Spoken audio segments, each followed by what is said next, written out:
আসসালামু আলাইকুম। আমাদের মেঘনায় বর্তমান ওয়েদারে তাপমাত্রা আছে 35 ডিগ্রি সেলসিয়াস। প্রচণ্ড গরম আর রোদের যে তাপ, তো এখন আপনার গোসল করব, এই জন্য চলে এসেছি আমাদের খালে। এই খালের পানিতে এখন গোসল করব। আল্লাহ জানে খালের পানিও কি গরম কিনা। আমার বাড়ির টাঙ্কির পানি প্রচণ্ড গরম, এই জন্য আপনার চলে এসেছি আমাদের খালে গোসল করার জন্য। এই দেখেন রোদ, ওরে বাবা যে রোদের তাপ। আপনার এই যে এখন গোসল করবো পানিতে।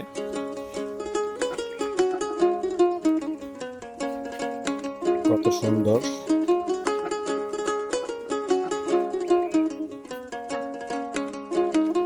এখান দিয়ে নামবো।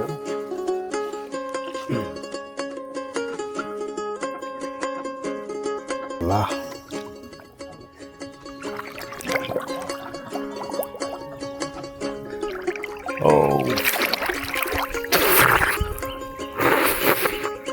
পানি মোটামুটি ঠান্ডা আছে, ভাবছিলাম গরম হবে।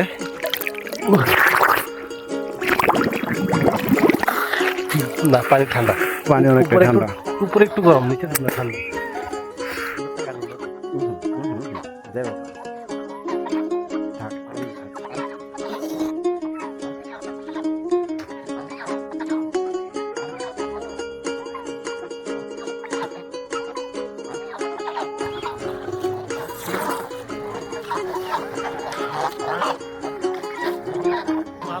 দাদা 150টা